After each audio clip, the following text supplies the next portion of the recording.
time on Casino Royale with cheese. What did we say earlier? Movie-wise, I believe we said that this was 2 weeks. Number one. And so we have to pick something to watch next week? We don't. You do, homie. Oh, well, shit. Now I'm on the spot and I don't know what I'm going to pick. And now, the conclusion.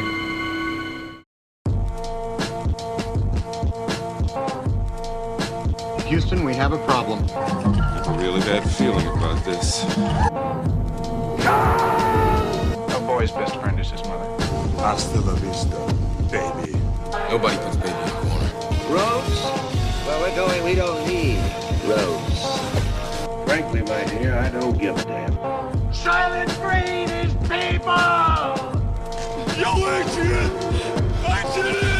Let's put a smile on that face. I gotta warn you, Clark.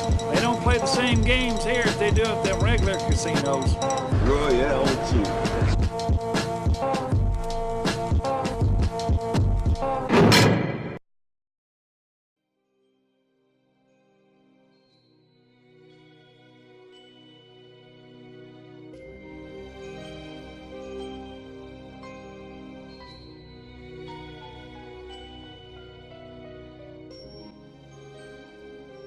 Welcome back to Casino Royale with Cheese. This is episode number 17 of the show where me and my colleague here discuss movies that were number one at the box office exactly 20 years ago. My name is Shane. With me today I have my number one, a guy. This is Mike. I'm proud to be your number one guy, Shane. Thanks. I only got a handful of those, so, you know. Who's your number two? My number two. I just did number two, actually, so. Oh, boy. Little T. Thank you, Internet. Now you know that, so. little TMI to start this episode. Yeah. By the way, yes, I made an intro to this episode, and I know it's cheesy, and I did it on purpose, so you don't have to comment and be like, oh, that's so cheesy. I already know. Anyway, my name is Shane. With me, I have Mike. And we are discussing movies. Movies. How's it going today, buddy? I'm all right. I'm recovering from a long night. Yesterday we celebrated my sister-in-law's birthday, and after you and your pregnant wife went to bed at 9:30, the rest of the crew decided it would be a good idea to go to a casino. Right. I would say happy birthday, Lee, but she doesn't listen to this thing, so it doesn't matter anyway. So yeah, we were up till about like 4:35 this morning. Yeah. And I gotta say, I think y'all did all right for going to the casino, because I know if I hadn't have gone to bed at 9:30, then I would be taking out a second mortgage on the house right now. So. But it's called self-control, my friend. Well, of that I have very little. I do know things in moderation, so. All things in moderation to include moderation. Yeah, that's true. Very true. Anyway, buddy, this was your pick this week. We kind of left everybody hanging last week. Yes. So after long thought and consideration, I chose the 1989 Batman. You did.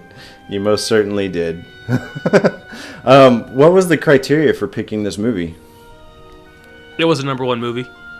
Oh, there you go. Actually, you were saying that you were looking through like movies that had like topped the charts for the year, and yeah, I was looking at number one movies for each year. Right. We've actually already discussed a movie that came out in 1989, actually. And that was Star Trek V. So, oh, God. Hopefully this one fares better. This Star Trek V movie will not fucking leave. It's going to haunt us until the end of time. Oh, man. No, so this was 1989. I'm going to tell you straight up, man, while I was watching this movie, actually, I'm sitting here thinking like, oh, man, I remember when I was a kid, because... So I was 5 years old when this came out. I was probably 6 or 7 by the time I got a chance to watch it. Because there was, and rightfully so, I think that for a 5-year-old, there's some pretty crazy stuff going on in this thing. I ain't gonna lie, man. Yeah, it's pretty out there for a 5-year-old, that's for sure. I mean, it's Tim Burton directed, so you know it's going to be dark. Right. And it definitely has his fingerprints all over the thing, you know. This was, so at the time, I remember I was at obviously, like the poster, just the bat insignia, was all I could think about at the time, you know, like this was freaking Batman, dude, you know, and I was just getting to an age where I like had an interest in comics and stuff like that, you know, around like the age of like 6 or 7.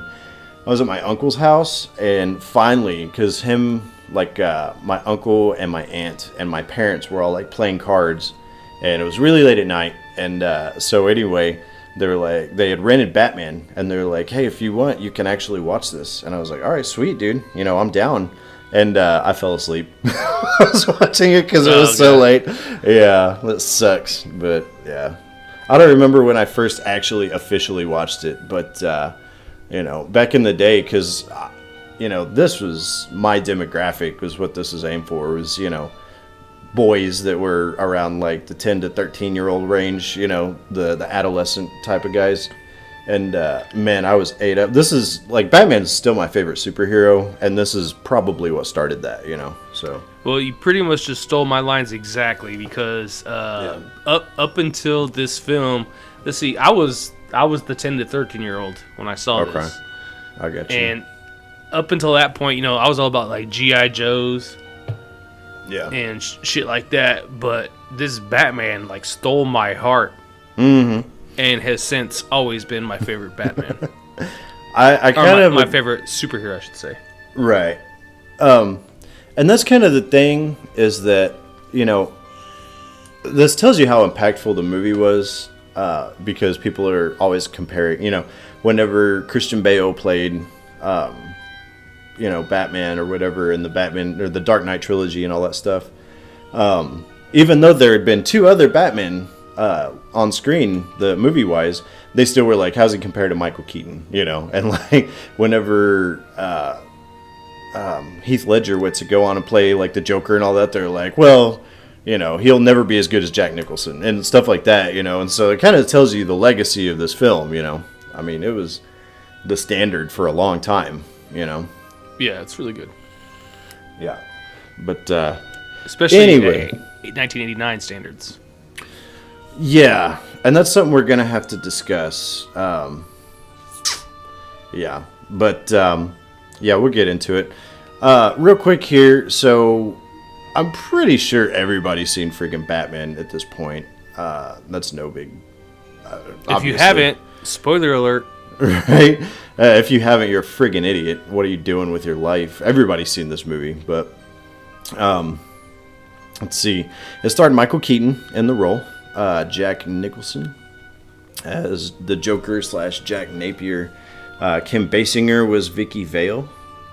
Robert Wool was Alexander Knox, the most stupid ass character ever put to film. That dude does nothing for me, and I don't know if it's Robert Wool or if it's Alexander Knox's character, but we'll man, get there. Yeah, man. So lame. But Pat Hingle played Commissioner Gordon. Billy D. Williams, Harvey Dent. Michael Gow, Alfred Pennyworth. Jack Palance, who looked like, I want to say he looked like crap in this, but I think he kind of looked like crap his whole life. Played Carl Grissom. And then Jerry Hall played Alicia, if you will. But I think that's pretty much all the names of note. Oh, that's Jerry Hall? Yeah. She was the one that her face got all marred up by the end of it. Yeah. That's a former wife of head Beatle guy. What's his name? Kicking myself in the ass right now. Who? Paul? Paul McCartney. Yeah. Huh. I didn't know that they were a thing. Yeah, they were married. Huh. I mean, I'd never heard of her before this, so I guess it's, you know, whatever. But that is interesting. Well, go figure. I mean, if Ringo could hook up with Barbara Bach, then, you know, obviously Paul can do pretty well for himself. So, came out in 1989. That was Michael Gow. Okay. Yeah, he was with as far as Michael Gow goes, he kind of does. He had a fairly big career, from my understanding, with some of the British, like the Hammer Dracula movies and stuff like that back in the day. And then he went on to be in like Sleepy Hollow, which was directed by Tim Burton. So you'll see him pop up every so often. But this is what I always, anytime I've seen anything of his, I always think of this. You know. Oh, he's Alfred to me. Yeah. Even in Go ahead. the Dark Knight series, when man, can I believe it? Michael Caine. Yeah, Michael Caine's playing Alfred. Like, I still pictured Alfred from this Batman. See, and that's the thing about it, because I actually do like, I like the Alfred Pennyworth in this, but I do like Michael Caine a lot, and I think that he's a great actor. And I really, Well, who doesn't like Michael Caine? I'm just saying, you know. I mean, I'm not saying I don't like Michael Caine. I'm just saying that the Alfred in this movie is the Alfred I think about. Right. And I'm just going to say this up front, is that I think with Alfred, and especially with Commissioner Gordon, in later movies, not necessarily in this franchise, but like in the Dark Knight trilogy and all that, I think that they actually fleshed him out a little bit better, and the movie's that much better for it. But I guess we'll get to that, because Gordon and Alfred don't really do all that much. But this was the #1 movie of 1989. It was Batman, followed by Indiana Jones: The Last Crusade, Lethal Weapon 2, Look Who's Talking, Honey, I Shrunk the Kids, Back to the Future Part 2, Ghostbusters. So there was some. 89 was a good year. Yeah, there were some good movies. Later on down the list, number 12 was War of the Roses, which I actually really like. When Harry Met Sally came out that year, Christmas Vacation. So there's some heavy hitters that year. So 1998, take some notes. Yeah, right. Pull your head out of your ass. Yeah, it did. Absolutely. So far, oh man. I'm actually really looking forward to these weeks where we pick one as opposed to like going back to that crap. But yeah. Anyway, let's. I guess first off, I thought that it was kind of weird, and it was kind of refreshing in a way to watch Batman, because in this, whenever you go to actually sit down and watch the thing, there's no Wonder Woman popping up, and there's no, like crappy world building like you see in this. You know, there's no Flash or Robin or any. It's just Batman, and he's just fighting crime. You know, I kind of like it. How many weeks was it #1? 7? Is that your guess? Yeah, that's my guess. 7. Okay. Well, just to not put the cart before the horses, made on a budget of $35 million, which it actually looks really good, I think, for $35 million. But it was actually only #1 for 2 weeks, believe it or not. What? Yeah. But it lingered, for quite a while. I mean, we're looking 10. at. Yeah, it was by the time it actually hit the number 10 spot, it was probably 15 weeks in, so it was in the top 10 for like 3 or 4 months almost, so Right. yeah. So what did it make? I'm gonna say $230 million. You're getting pretty good at this. It was 251 Hell yeah. million, 188,000. Yeah, so it's That's a pretty good. return on investment. Yeah, that's for $35 million. I'll make that deal. Apparently, small scale models are cheap to make. Really crappy looking ones are. So I think that with this, I think it's kind of a testament to, because Tim Burton at that point had only done. This was directed by Tim Burton. Another one we can mark off the list there, Mike. Put it on the board. There you go. That's it. Alfred, making a note. We've talked about Tim Burton. Right? What are you doing? Sleeping? Come on. He was. He had only done a couple of movies up to this point. He had done Pee-wee's Big Adventure and Beetlejuice, and those were like the only 2 like big movies that he had done up to this point. So the movie looking is good. Go ahead. He didn't do Edward Scissorhands yet? No, Edward Scissorhands was between this and Batman Returns, actually. It was in between her movie, yeah. So I think that, in all honesty, I think that Batman being as successful as it was kind of opened the door for him to do other projects because they're like, well, you know, he kind of knows what he's doing. So yeah, because Beetlejuice wasn't a box office hit. I think it did all right. I can look it up real quick if you want, but nah, we're good. Yeah, I mean, I'm sure it's we'll talk about it definitely more at some of a point. cult classic. It is, but I was actually surprised at how good this thing looked because a lot of fledgling directors have a tendency to misuse a lot of their budget, and this really didn't look like it. I didn't think. It's a good looking movie all around, I guess, is my point. So, well, Jack Nicholson probably got the whale share of the budget. That would be my guess. What I thought was interesting too, then Batman suit, it got its own budget, yeah. and then it's his car, the Batman. Yeah. This is definitely a step up from the Adam West thing, I'm gonna say, but no, I think it's interesting because if you look at it, in 1978, so about 11 years before this, or maybe it was 79, was whenever Superman came out with Christopher Reeve, and so, you know, you look at it and it's interesting because in neither one of those movies, the actor that plays the lead role, be it Superman or Batman, didn't get top billing. And this was like Jack Nicholson, and that it was Marlon Brando playing Jor-El, his dad. So yeah, but anyway, do you want to talk about this thing? Let's jump into it. Are we leaving anything out? No. For the listeners out there, I took no notes on this movie, so I'm going off the cuff here. I'm gonna let Shane drive this Batmobile, and I'll kind of just robbing my way through it. There you go. You bet. You bet. What was I gonna say? I forget. But oh yeah, we went to watch this together, and he's like, "Did you take really good notes on this?" I was like, "Yeah," and I've seen it about 150 times, and he was like, "Well, there you go. You can take the reins on this deal." So, I'm gonna say right now, the movie gets started, and this is how you pump me up to watch Batman, dude. Because the music's incredible. That's Danny Elfman at his best, and you got all these weird-looking structure stuff. Are you being sarcastic, or? I don't know who the fuck Danny Elfman is. He does like all of Tim Burton's work. He did Edward Scissorhands and all that shit. Then he's really good. Yeah, he's pretty good.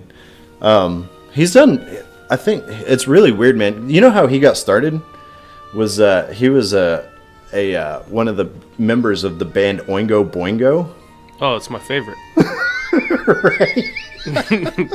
I'm glad you like them so much. I got them on the 8-track in the car right now. Yeah, they're really good. And the old Pinto. But what was crazy, though, is I guess it was kind of... He had done the score for one movie, and it was this musical. I'd never heard of it when I was looking it up earlier. And then I guess he wound up... what was it called? I can check. You're supposed to know if you bring it up. Come on, man.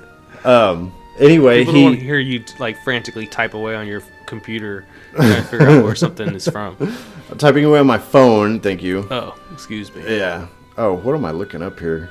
All of a sudden, I pull up like IMDb on my phone, and it says Maniac Cop. Number one hit from 1987. That came out in 88, so yeah. Oh, shit. You were close. Anyway, while I looked that up, I thought it was interesting because pretty much after he did that, I think that he had kind of, accepted the notion that he wasn't ever going to do like anything huge in Hollywood. And then he kind of latched on with Tim Burton, and together, like they, ruled the roost, if you will, the proverbial roost. He did Pee-wee's Big Adventure. And then it was after that things just took off. It was Forbidden Zone was the name of the movie. So, yeah. Yeah. For all the good that does you. Yeah. I will tell you that the score and the soundtrack of this movie are like really moving along pretty well. It ties the whole thing together. But that's one thing. So back to the opening scene, which was forever long, by the way. It was, but it's good. It's good stuff. The opening credits, yeah. Yeah. You're kind of going down these little canals and stuff like that. You're not really sure what it is because it's all super dark. And then right at the very end, it pulls back, and they've basically been showing close-ups of the bat insignia, which is awesome. They give a credit in there to Bob Kane, who is one of the creators of Batman, but up until recently, the other Batman creator wasn't given any credit at all in any of these movies, and that's Bill Finger.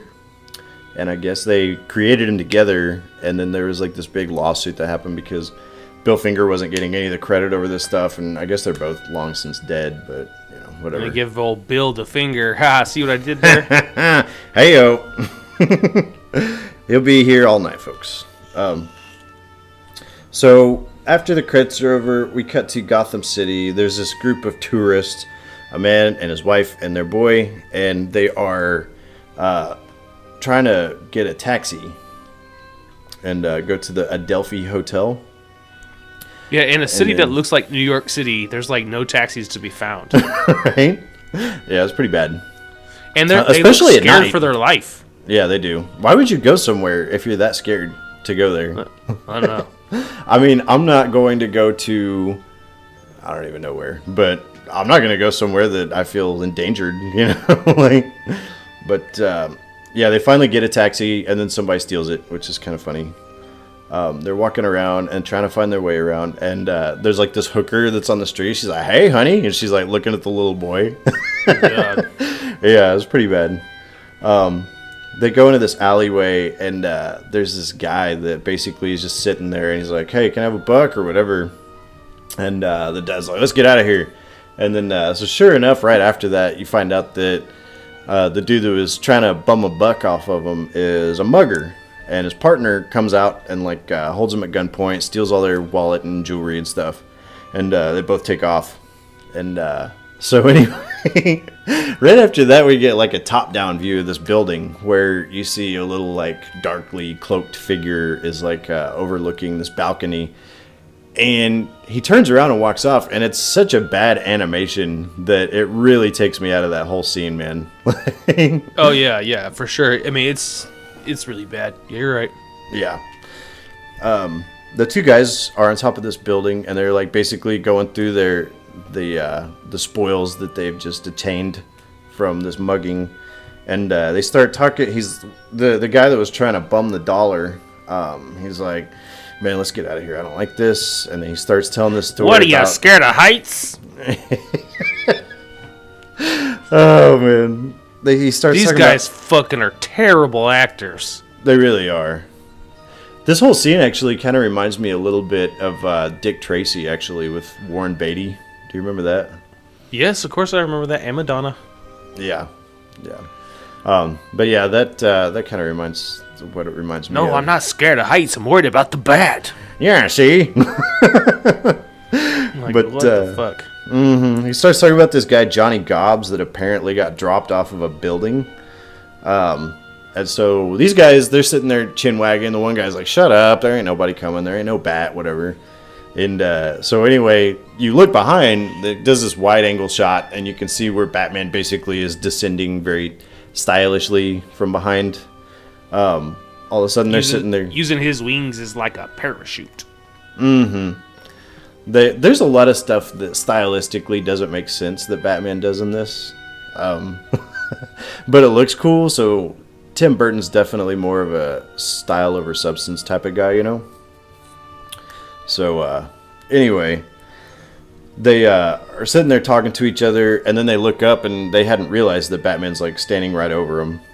And then, basically, big fight breaks out. He kicks one dude's ass, and then they shoot him. And he, like, hops right back up right away. And then he takes the other guy, holds him by the neck, basically, over this the side of this roof, and he tells him, he's like, don't kill me. He's like, "I'm not gonna kill you. I want you to deliver a message, tell your buddies." And he's like, "Who are you?" He's like, "I'm Batman." And that's basically the way that ends.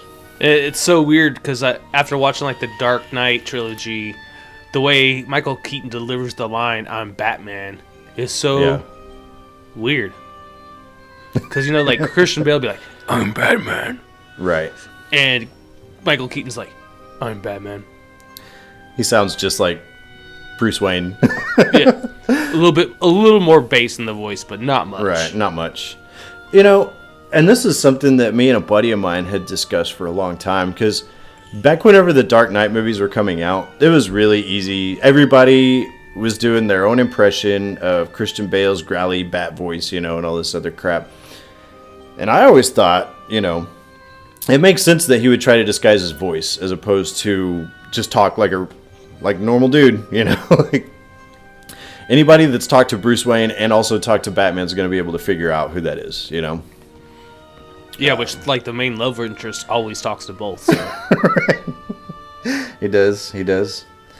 We cut to this press conference where the new DA, Harvey Dent, is basically being presented by the mayor. And he's talking all sorts of shit about this dude, Carl Grissom. Gonna rid this town of crime. Right, once and for all, and the decent people of Gotham can walk safely in the streets and all this other crap, and yeah. By the way, this is about the only time you see Billy D. Williams in the whole movie. I think he has a couple more, like, maybe 1 minute in the scenes, movie. But yeah, that's about it, yeah. But he doesn't really have any lines to speak of, nothing of substance. Right. It's because all he does in the movie is talk about how he wants to cut down on crime. Like, that's... You know, and it's kind of funny too, because apparently they had planned on, you know, and as far as the series progressed, at one point calling him up, Billy D. Williams, and him playing Two-Face. But I guess the thing is that whenever it got around to Batman Forever, they got the new director, Joel Shitmaker, and he wound up just scrapping the whole thing altogether. And so I actually think that Billy D. might have got a payout on that, because I think he had a contract, but instead they went with Tommy Lee Jones. So it is what it is. I think Billy D. could have done pretty awesome. I've always liked him. Could have been interesting to see. Mm-hmm. I agree. So we see where this fellow played by Jack Nicholson, Jack Napier, is watching this press conference on the TV. He's with this girl, Alicia. And he says that, you know, if this guy could have come anywhere near Carl Grissom, then I would have already kicked his ass, whatever. Or handed him his lungs or something like that. And so anyway, what is it? He's talking to him. He's like, well, if Carl ever finds out about us, then he's going to hand you something else. So they allude to the fact that Jack and Alicia are kind of going behind Carl's back. That's actually Carl's girl, but whatever. Yeah, Jack doesn't seem scared. No, nothing intimidates this guy at all. But we get to we meet Alexander Knox, best character ever, right up there with Hamlet. This is when I stopped taking notes.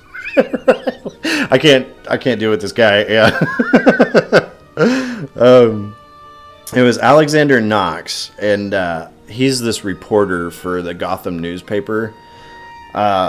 He went through, I guess the police had been called after those two muggers at the beginning of the movie had gotten their asses kicked. And so he shows up on the scene to get the story from this guy, Lieutenant Eckhart, who works for the police. That's the guy I couldn't stand. Oh, really? Eckhart that talks like this? Yeah. You full of shit, Knox. Yeah. God damn. I literally, sighed. I was like, serious? I thought this movie was good. Right? Eckhart almost ruined it for me.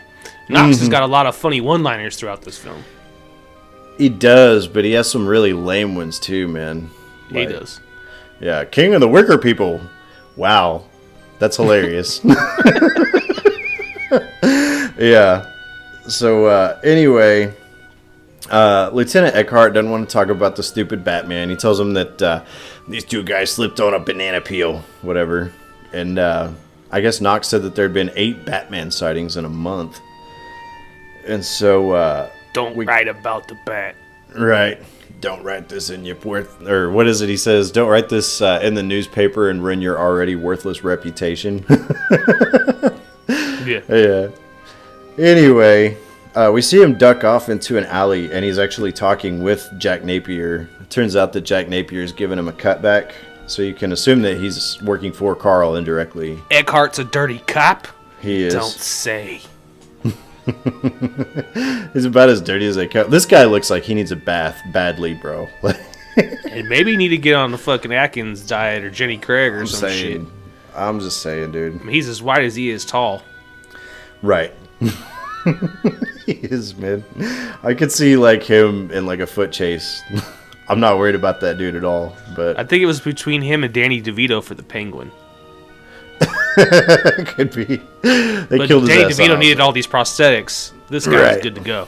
Yeah, exactly. So I guess apparently Jack says something about Harvey Dent to Eckhart, and I don't know what he wants. I think he's just trying to get Harvey Dent off of the trail of Carl Grissom. But basically, he goes through, actually, that turns into kind of a little argument where he winds up threatening Eckhart, where he's like, hey, you know, that old man ain't gonna live forever, kind of thing, you know, once I'm in charge, so on and so forth. And so basically he just takes it for what it is. Turns out that the mayor is planning the Gotham Bicentennial, 200 years. Yep. 200-year celebration, the Carnival. Mm-hmm.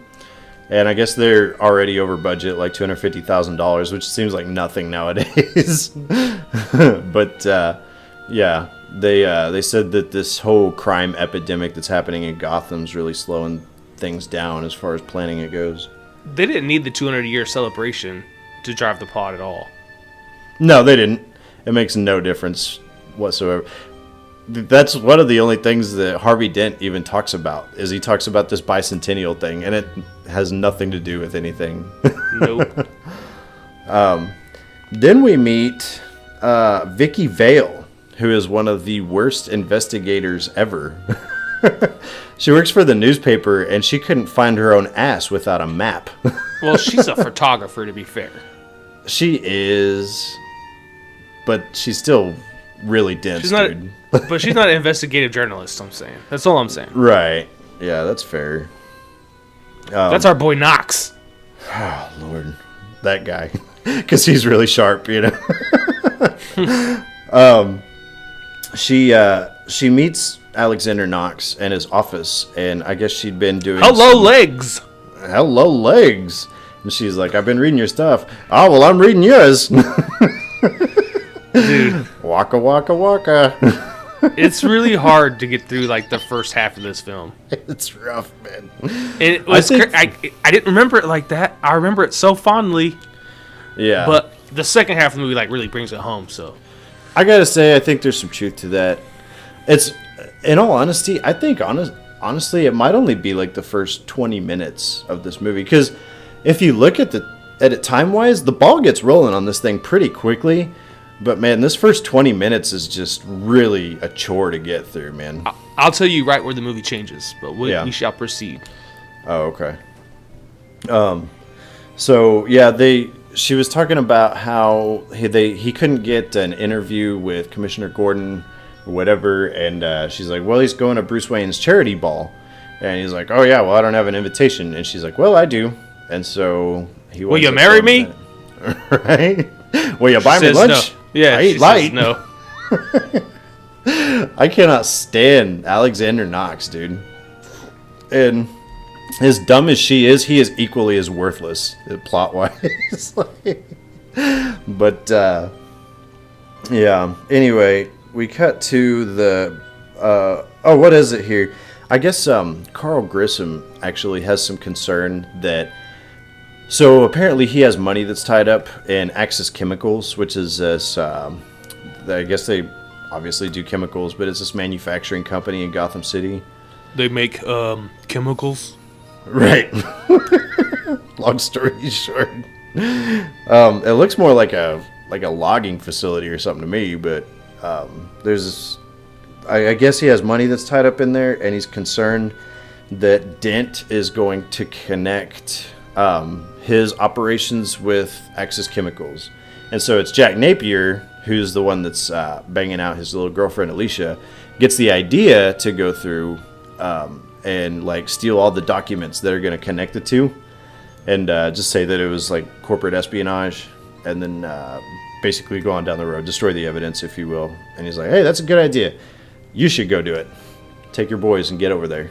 You're my number one guy. You're my number one guy. Yeah.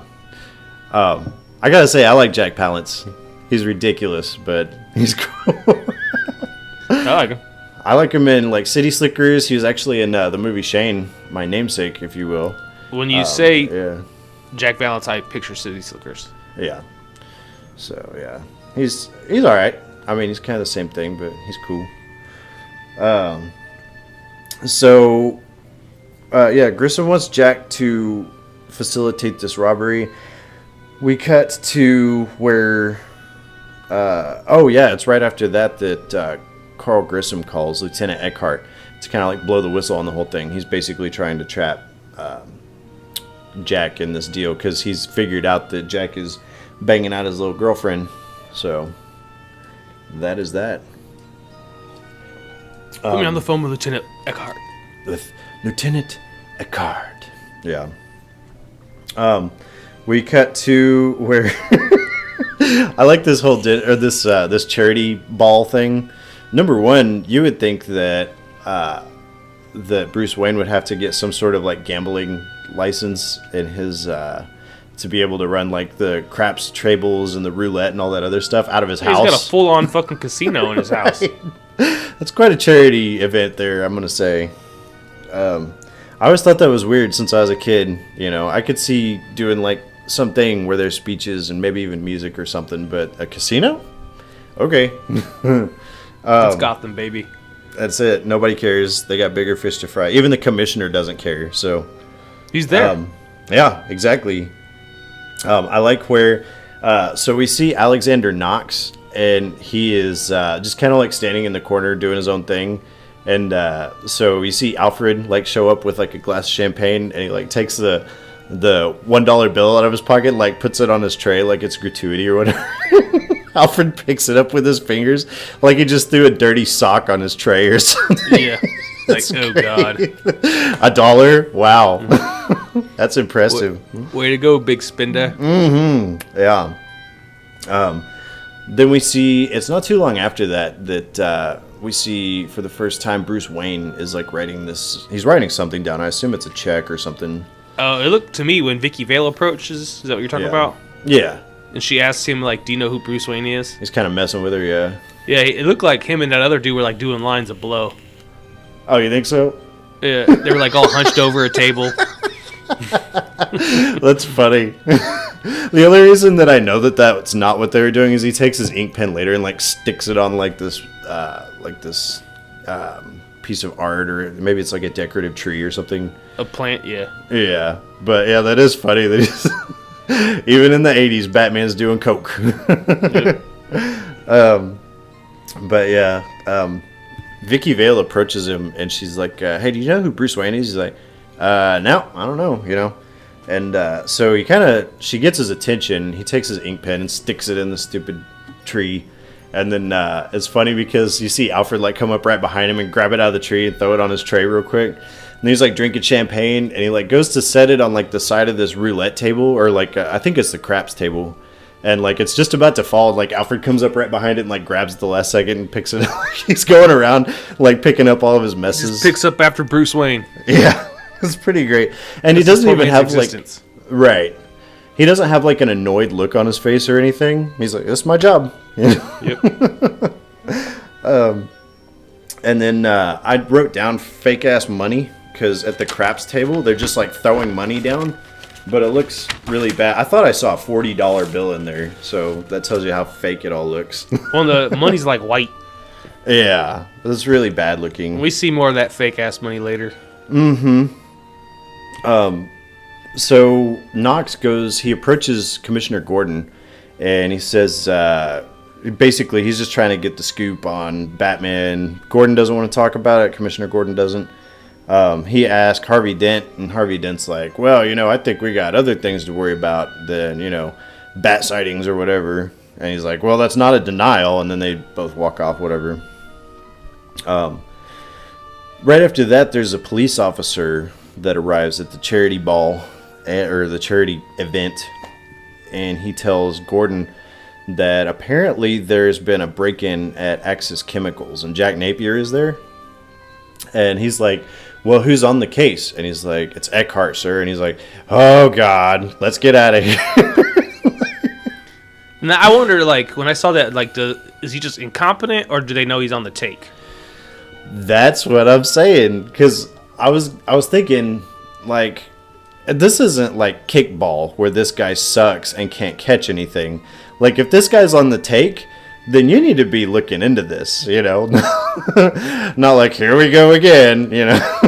Yeah, that's what you get the feeling is like, oh, no, not again. Oh, boy, this crooked bastard, and here we go, you know? Like, maybe we can catch him this time. Right. This could involve people's lives. Like, I would be getting on the phone with, like, internal affairs or something, you know? But it's got to be a pretty big deal that there's a break-in and Eckhart's on the case if the commissioner is alerted to it. Like, how often do you think police commissioners are, like, at a party and, like, some fucking beat cop runs up and says, guess what, sir?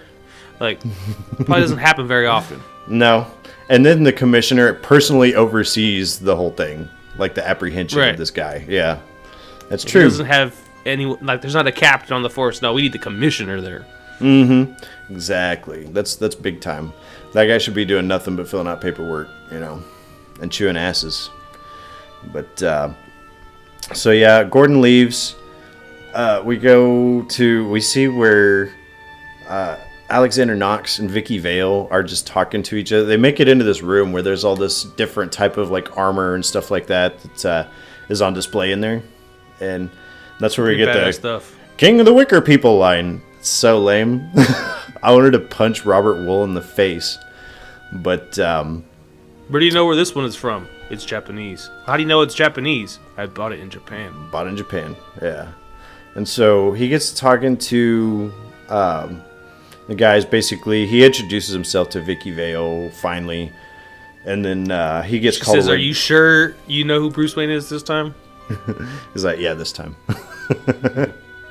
What's your opinion of, I guess we kind of glossed over it earlier, but Michael Keaton as Batman / Bruce Wayne?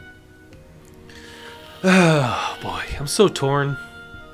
Because, like I said, as a kid, like, I bought in 100%. Mm-hmm. But now that I'm a grown-ass man, that you could convince me a guy built like Michael Keaton is, I mean, he's like 5'6" or something. Not like, particularly strong or anything. Yeah. He's built really thin. Like, that he could be this one-man wrecking crew is really hard for me to buy. Right. But he does a great job of playing Batman. He does. I think it has more to do with the writing than it does the portrayal of the character in my book. So when it comes to my opinion on, because there was this woman that I used to work with back in the day, and she was convinced that, like, anything Tim Burton touched was golden, which we've learned since then is not the case. Most of the time, it's true though. I mean, he has a pretty good track record, but it seems like lately there's been a bunch of crap that he's cranked out. But that being as it is, she really was in love with Michael Keaton's performance or his portrayal of Bruce Wayne, not so much his Batman, which I actually think that his Batman is better than his Bruce Wayne, and I think that the writing is why I think that, and it's because there's only a handful of scenes where we actually see Bruce Wayne doing Bruce Wayne stuff. You know, they don't really develop his character all that much in this. In fact, she even in this scene asks him what he does for a living, and then Alfred interrupts and they never go into it. He's just some rich dude that we find out later had a trauma as a child, but that's about it, honestly. Like, they don't get into Wayne Enterprises or any of that stuff. No, not at all. And I think that that's kind of one of the problems that I have is that in this, one of the things that, and I'm not gonna like be too hard on it because this really did pave the way, like, for a lot of the comic book movies and stuff that are coming. Like, without Batman, all the Marvel MCU stuff like that and everything would be non-existent, you know. However, that being said, I think that this is an instance where the Dark Knight stuff was way better as far as the character goes, because man, those movies delved deep into who Bruce Wayne was and like his motivations, where he got his training, his money, where he got all of his gadgets and all that stuff, you know. Well, so, I mean, I think a part of that has to do with the fact that it was created as a trilogy. Like they knew out the box that it was going to be a trilogy. At least have a sequel, yeah. Oh, I thought for sure they knew it was going to be a 3-part. From my understanding, actually, Christopher Nolan, the guy that directed it, was kind of on the fence. Because he felt like after he did The Dark Knight, that he was like, if I can't do a better movie than The Dark Knight, then I'm not going to do another one. And so it was a little while later that he did Rises. But yeah, and they kind of, once again, had this to go off of, you know, because this had already come out at that point. And so they're like, well, they kind of took the good stuff and then they implemented stuff that could be improved upon, you know. So I'm willing to give this movie some slack because it really was like, you know, groundbreaking stuff for its time, you know. Well, I like Michael Keaton. Yeah. Oh, he's a great actor. But yeah. So, you know, I'm in. Yeah. Anyway, so aside from that caveat, I guess apparently Bruce Wayne, in this room where all this armor is at, they have this big ass mirror and there's a camera in there. We see where Bruce Wayne has cameras all over the house. He goes down the Batcave and zooms in on the Gordon conversation that he was having with the cop, and he finds out that there's been a break-in at Axis Chemicals and it's Jack Napier, and so he dons the bat suit and goes to fight some crime, stop the bad guys, eh? And so yeah, it's right after that we find out that Eckhart wants Jack killed. And I think it's kind of twofold, because that's what Carl wants, obviously. And I think that he's trying to tie up that loose end there where Jack won't be able to rat on him if push comes to shove. Like if they apprehend him, he could very easily turn on Eckhart really quickly, you know. So he changes his mind pretty quick. Yeah, that is true. Basically, this big gunfight ensues. Commissioner Gordon shows up and he's like, "What are you doing?" He's like, "Well," he's like, "No, we're taking this dude alive. I want to hear what he has to say." You have Jack Napier running around trying to throw all these switches and stuff at this chemical facility, basically trying to create a diversion, if you will. It's not too long after that that Batman arrives.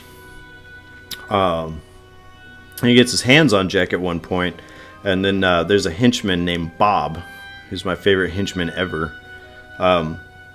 Is he? Yeah, he's great. Bob just shows up, and he's super cool. He's a good guy. He's loyal, you know. And cool. Yeah, he has long hair, which is awesome. He apparently listens to Prince. What's not to love, man? Fair enough. Bob threatens him, or he threatens Gordon. He says, "Let him go or I'll get him, or plug him, or whatever. I'll plug him, see?" And so anyway, Batman lets him go. Jack tells Eckhart to think about the future and then blows his ass away. And so it's right after that Batman reemerges, and Jack tries to shoot him. Batman holds up his little gauntlet thing. It deflects the bullet, goes through his cheeks. And so he winds up falling over this scaffolding, if you will, where there's this vat of chemicals below. Batman tries to save him, holds onto his hand, but he slips through and falls into the vat of chemicals. Does he slip or does he let go? I think he slipped. But this is something else that we're going to have to discuss later. Because Batman doesn't have a very concerned look on his face. No, he doesn't. Like at all. He doesn't. I think that he was trying to save him, but he very well could have been trying to not save him. I think that you would have, if he wasn't trying to hold on to him, you would have very easily seen him like visibly let go. But, you know, it wasn't like he extended out his fingers or anything to like drop him. But I could be way off base here. I don't know. I don't know either. I don't know. Yeah. I mean, I'm guessing he was trying to save him. Otherwise, why did he grab him in the first place? Right. Just let him fall if you don't want him to live anymore. It's right after that that Gordon's men, the cops, are going up there to try to corner Batman. He drops a little smoke pellet and then uses his little grappling hook to get out of there. We see outside the facility, there's this big pool of water where they've been draining chemicals into. Probably not a good thing. And Jack, you see this little hand stick up out of the water to imply that Jack is still alive. Yep. Yep. It's pretty cool. Mm-hmm. We see where later on Vicky Vale is talking to Alex Knox, and she says something to him, or he like asks her out or something like that, and she's like, I have a date, and he's like, with who? And she's like, with Bruce Wayne. And so obviously his feelings are a little bit hurt, but that doesn't stop him from hitting on her still. Throughout the entire film. Right. That's this character's one note is hitting on her. But talk about sexual harassment in the workplace. Yeah, HR would love this dude. I'm just saying. Hello, legs. Hello, legs. I'm reading yours. Yeah. She goes to Bruce Wayne's house. I guess this is the 1989 version of Netflix and Chill. Because they back before Netflix, man, people would sometimes cook dinner for other people, like as a date. It was a thing. Oh, they would. I'm just saying, because they Netflix and chilled anyway. But yeah, they go to this big dining room that has this long ass table. It's a very not intimate setting at all, which is really funny. She's like trying to talk to him and stuff, and like he can't even hear her. It's pretty amusing. She's like, will you pass the salt? And he like has to get up from his seat and walk 20 feet to hand her the salt. Right. And it's great. She's like, do you like this room? And he's like, Do you yeah. eat here all the time? Yeah. He's like, I don't think I've ever been in here. Right. This is a pretty great line. It was pretty funny. They go to this little, like, it looks like a breakfast nook, and Alfred joins them. Inside the kitchen. Yeah. That's like the cutting butcher block, like in the kitchen. Oh, is that what it was? Yeah. Oh, okay. All I saw was a wraparound seat, and I was like, oh, it's some kind of something in here, but... Anyway, we see where Alfred's kind of like bullshitting with him a little bit, and then he's like, well, I'm going to hit the hay. Telling childhood stories. Yeah. Embarrassing him.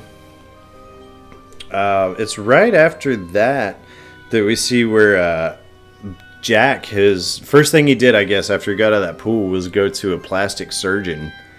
And this guy, I guess, had been working pretty vigorously to try to fix his shit, but was unsuccessful. We see like the tools that he had to work with, and it's just bad, dude. Awful stuff. Yeah, medieval torture-looking devices. Mm-hmm. He's like, hand me the mirror. He looks in the mirror, and he just starts cackling hysterically. Dude, Jack Nicholson nails the Joker from the moment of the opening of that scene. Like, he's wrapped in bandages, his hands are covered in bandages, and he's already like, real impatiently, like, give me the mirror, give me the mirror. Yeah. And like you can see him like becoming the Joker, and you never even see his face. It's all from behind him. Right. Yeah, we don't see his face until later, yeah. But he just kills it. I agree. There's I think there's some stuff they do in here with the Joker that works, and there's some stuff that doesn't work. But we'll go into that, I suppose. I guess having Jack Nicholson play a crazy person isn't that big of a stretch anyway. So kind of works. He does a great job. Yeah. I'm interested to hear what you say doesn't work. Yeah. We'll cross that bridge when we get there. Yeah. Anyway, so we see where, what is it? Oh, Tipsy, Bruce, and Vicky bang. They're going up the stairs or whatever. I guess she's going to get the D. And so she goes halfway up the stairs or whatever. She's like, oh, I can't make it all up these stairs. And so he throws her over his shoulder and carries her. But I thought it was interesting. The only reason that I even wrote it down really was he takes her shoe and throws it on the stairs. And I think that they kind of harken back to that a little bit later. But yeah, they do. Yeah. We see where Jack goes to see Carl and introduces himself as the Joker. I guess Carl at one point was actually going to try to sneak a gun and like shoot him or whatever. He's like, I can't believe you tried to kill me over a woman, you know? And so anyway, freaking next thing we see. Well, that's the first time we get to see what the Joker looks like. Yeah, it's good stuff. When I think of the Joker, I still think of this image, by the way, you know? Yes. Yeah. As much as I really enjoy like the Heath Ledger, like eccentric looking Joker makeup and all that, like this is the Joker to me. The visuals of it. The Heath Ledger Joker is phenomenal. I agree. And Heath Ledger was fantastic. Don't get me wrong. He really was. Yeah. But this Joker is the Joker. Right. It's just because I was 5 whenever it came out. Yeah. Same. You know? Yeah. It imprinted on us. Exactly. The what was it? It's right after that he winds up shooting Carl, and then we see where. So I guess Vicky and Bruce scratch each other's itch, and she like wakes up in the middle of the night to see him. He's like hanging from this thing that like a bat would when it sleeps or whatever. It's just it's kind of bizarre. It's so dumb. Plus, I mean, you know, if you are not trying to hint at the fact that you're psychotic, I mean, like, that's going to tip somebody off and make them think that you are a nutcase, number one. She doesn't even mention it.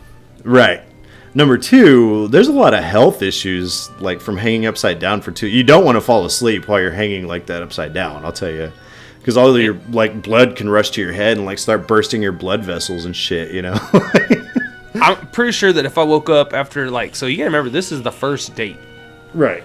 And I wake up in the bedroom, and I look over, and this chick is hanging from the bar upside down. I would at least be like, right. Hey, what you doing? What you doing there, guy? Yeah. Why'd you come to bed? Yeah. Exactly. This is one scene right here where I think that it kind of doesn't work. The Joker doesn't. We cut to him, and he's still in Carl's office, just bullshitting. He picks up his newspaper and, like, wipes the blood off of it, which is kind of amusing. And then he's, like, reading it, and there's this headline about Batman.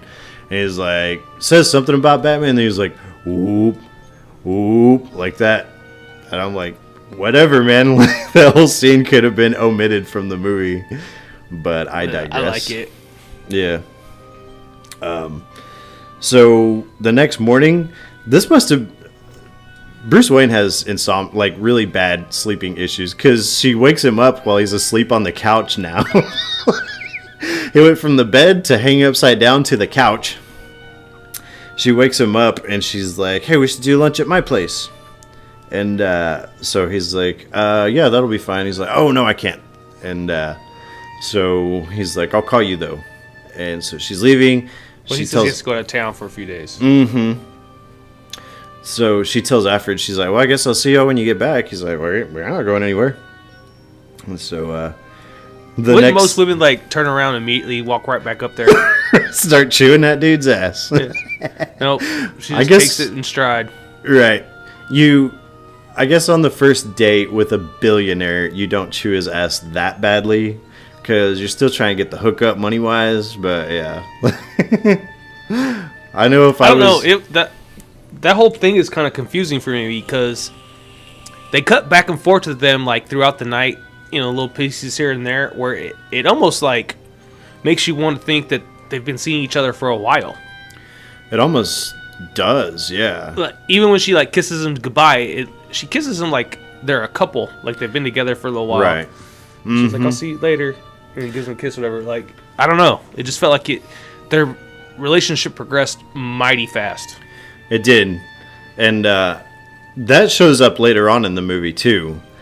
And even like not too long after this, she's like, "Yeah, she's her boyfriend's some guy named Bruce Wayne," and I was like, "They've been on one date. Like, how would anybody even know about this at this point? You know, it's not like he's been taking her to like the ballet or anything. You know." But yeah, it does. I noticed that too. That it seems really fast progression on this thing. And this is before TMZ. Right. I guess no, they didn't have like none of that stuff back then, really. So they even say she's with some guy named Bruce Wayne. If you have a billionaire living in your town, you know who he is. By name. Everybody knows who Bruce Wayne is. Yeah, but that's what Bob says to the Joker later. Yeah. Anyway, so we get to, I guess the Joker has introduced himself to this girl, Alicia, when she's on her way back from shopping. And she winds up passing out, and he's like, whatever. We see the Joker actually meets with all of Carl Grissom's men, all of his various people in all these various roles. It's like and the little different neighborhood bosses. Mm-hmm. He tells him that that Carl has gone, that he's disappeared, but soon he's going to take over things until Carl reemerges. And it's kind of funny because they're like, well, what if we don't? One of them, his name was Rotelli. He's like, well, what if we tell you to piss off and we don't want to do what you say? He's like, that's okay. We'll just take a handshake and I will send you on your way. And he's like, that's it? And he's like, yeah. He doesn't realize that the Joker has this little hand buzzer in his hand and it's like electrocutes the shit out of him. It turns him into a crisp skeleton. Yeah, it does. He gets fried, dude. This is one of the better, I think, Joker moments in the movie. Because he basically, they escorted all the other guys out at gunpoint or whatever. And he's like, so he's talking to himself and kind of talking to the corpse that's sitting there. And he's like, so what do you think we should do? He's like, you want me to kill them all? Like that other shit, like he's talking to him. And he's like, you are a vicious bastard. I'm glad you're dead. Yep. Yeah. It's fantastic. Good, man. He kills it. Mm-hmm. It's a great scene. I guess he sends Bob to follow Alexander Knox to go find out what he knows about something. I guess, I don't know. Or he wants to find out what he can about Batman, and he knows that Knox is writing stories about him in the newspaper. Right. And so he sends Bob to follow him. Vicky follows Bruce. I gotta say, Batman is known as the world's greatest detective, and here we've got freaking Vicky Vale sitting in her car outside of his, like, looking at his driveway. The only thing out here, it's not like he lives in the suburbs or anything. Like, there's nothing around for miles. And so she's sitting there staring at his driveway, and he doesn't notice at all. Hey, what do you do? I guess. I don't know. He's got his mind on other things. Mm-hmm. She follows him. He goes out to this hotel, and he puts these 2 roses down in front of it. And she doesn't know what that's all about. We cut to a scene where Vinny is this fellow that was present. He was one of Carl's men. And he says that Carl, like, signed over all of his assets to him in his absence. And all of a sudden, these horrible mimes start showing up. Like, there's... God. They're really bad. Yeah. Oh, yeah. They're horrible. It's you kind of... guys at home can't see us, but just do your worst mime impression, and you got it. You probably did it better than these guys did. Yeah. I'm not even... I was telling Mike, like, I'm not a mime critic or anything. Like, that's not a hobby of mine. Watching a bunch of mimes do their thing. But I know these guys suck. So... there's like a bunch of press that's there and stuff, and all of a sudden the lead mime shows up, and he's there, and he's like, now you have proof that Carl signed all his assets over to you, and all that is what Knox says. And he's like, all of a sudden the Joker shows up, and he says, yeah, of course, he's like, I saw it myself. He's like, he signed with his own dead hand, with his own blood, and all this other stuff. And then there's a really weird line, and I don't think it's Jack Nicholson's portrayal that's a problem. It's the writing. But he's like, hey, Vinny, it's your Uncle Bingo. It's time to pay the check. And then he, like, stabs him in the neck with this stupid quill pin thing. He throws it like a dart. Yeah. I just thought that was a weird line. Because, whatever. But, anyway, all the mimes pull out machine guns, raining of lead and everything hails upon the crowd, and so the Joker is able to make his escape. Bruce Wayne is there because this took place like 20 feet from the hotel where he put the roses down, and we don't see it at the time, but this dude Bob is taking pictures of Vicky.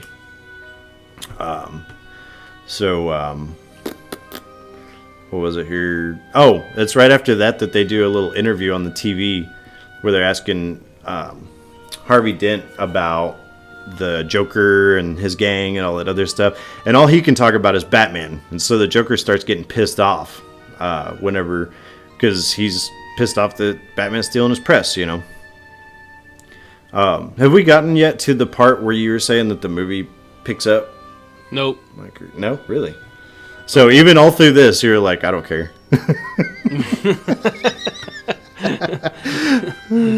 No, I was just like, okay.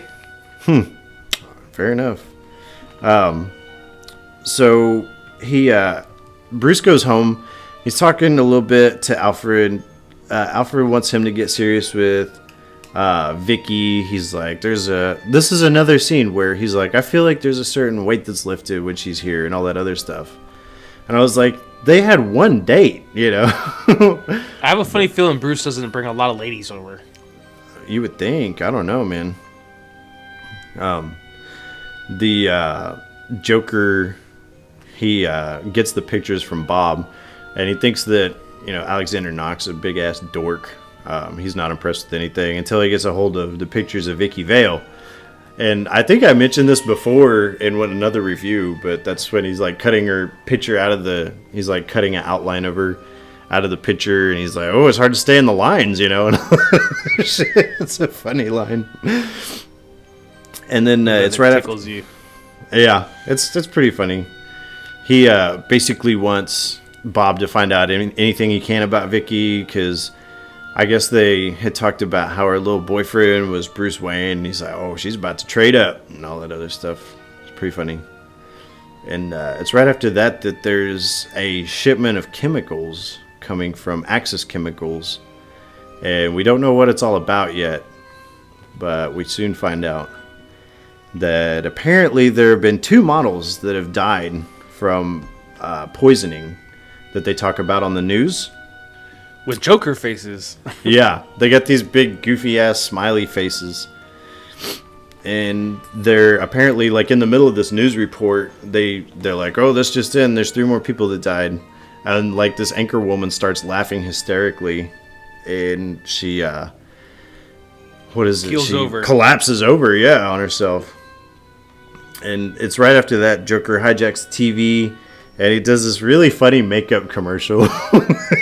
This is great, man. Tell us about the makeup commercial, Mike. I don't remember a lot of details about this makeup commercial. Oh, you don't? Oh, okay. No. I just think it's funny, like the way that he shot it. It's supposed to be in the style of like an old 50s, you know, commercial, and he's like walking down the aisle with the shopping cart. And he's got like a shopping cart. I remember that the part. 2 little girls that are like giving thumbs up, and they got the big Joker smiley faces. And then you see there's one guy that's tied up. He's like, oh, look at him. He's been buying brand X and all this other stuff. And the guy's like struggling to get out of the chair and everything. Well, and the girls that they're the models that died with the Joker faces. Right. And he like cuts out the mouths of the posters so that actors behind it can like act out the words. Right. Love that Joker. Yeah. Yeah, love that Joker. Pretty funny. And then it shows him like on a beach, and he's like, so you want to know how to get your hands on this Smilex? And he's like, chances are you already did. And so you find out that he's been poisoning something. They're not sure what yet. And then we see the reporter. She's now dead with the smile on her face. Mm-hmm. It's right after that Bruce has been watching TV. Alfred brings him this file on Jack Napier, and he has like a hell of a rap sheet. I said when he was like 15 that I guess he had gotten some sort of armed robbery. I mean, just, you know, a lot of violent, aggravated crimes, basically, he had participated in. It's not too long after that we get to where Vicky left a answering machine message, which in modern day terms is a voicemail, if you will. Yeah. And she tells on the message, she actually tells Bruce that she's going to be like a little bit late going to the museum. Alfred relays the message, and he's like, wait a minute, we don't have a date tonight. And so you get the impression that somebody set up a date under the guise of Bruce Wayne, but he knows nothing about it. She goes to the museum. This is where the movie turns for me. Oh, really? Okay. Yeah. Fantastic. That's At the good end of that stuff. scene, Bruce says, "Let's go shopping," and Oh, then, yeah. and then this is when the movie like really turns for me, I got you. and it reminded me of how much I enjoyed the film when I was a kid. Yeah. That's kind of the thing. Like, I'm automatically, whenever the movie starts up and you see like the Batman insignia with the music and all that going, just over the credits, I'm instantaneously like taken back to being like 5 years old, you know? Well, that fucking Eckhart character and And Knox. and the goons and Knox, like their acting was so fucking terrible. I can't do this. Yeah. I was like, what? Man, this is so disappointing because I remember this so fondly. Right. And I Right. had watched the movie a bunch of times, but I haven't watched it a bunch of times as an adult. Oh, okay. Like, in my teenage years, I watched it a bunch. Right. But I got my Batman fix through the Dark Knight series as I Right. got older. I got you. So, this is when it turns for me, so go ahead. She's in the I wrote- museum. Yeah, I wrote down that Kim Basinger has man hands. Like, I didn't notice her hands. she has these big looking like bear claws for hands, and it looks like she bites her nails too. So automatic, I was like, "Ugh, Should her and Trump switch hands? there you go. With his big hands. Yeah, there you go. So we see where she's basically sitting at this museum and waiting and waiting and waiting, and finally she gets this little package, and it's this box. It says "Open me," and No, it says flips urgent. Urgent. And it looks, that's what it is. It looks like a 5-year-old wrote it. Would you open that box? Hell no. I want nothing to do with that box. Like anthrax or something, you know? I ain't messing with that. She opens it. It's this little gas mask that says, "Put me on now." And so... Again, written in a 5-year-old handwriting. Right.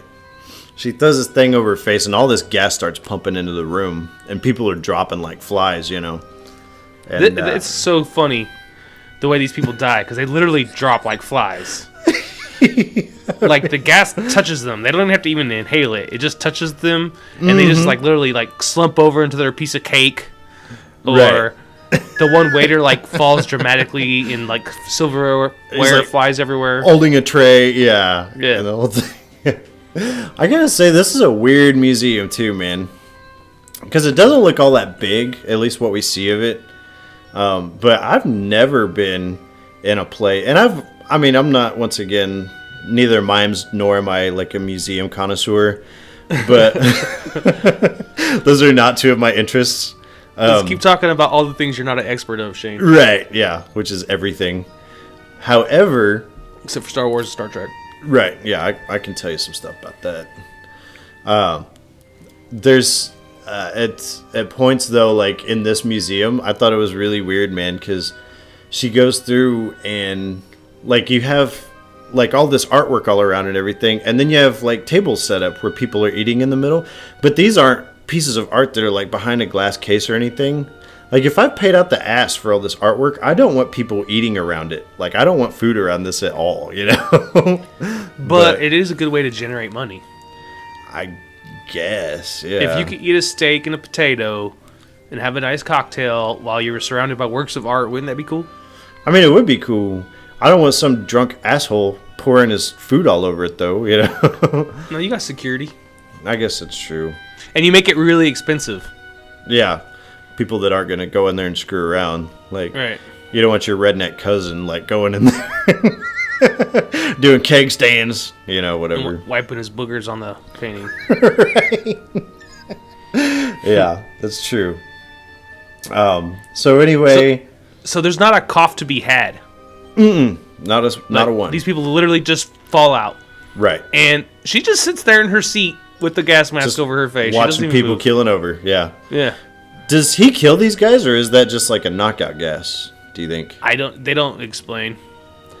I think he might have killed them all. I mean, it wouldn't surprise me. What's going to stop him? Like, he does it later on in the movie, too. Like, Right. He's been killing people this whole time. But Yeah, it wouldn't surprise me at all if he's killing them. yeah. But he says it's time to liven up the place when they Is come that- inside. Yeah. The Joker and his crew So- walk inside. He says it's time to liven up the place, which is full of dead people. Right. And so... And they start defacing all kinds of art. yeah, they do. He writes, like, paints Joker was here, and knocking faces off and shit. I think this is our first Prince song. Yeah. It's one of two, I think. 2 or 3. 2 or 3, maybe. Yeah. But I loved it. The way he's just like, hoo-hoo-hoo, like running through the museum. He's having a good time, you know? Yeah.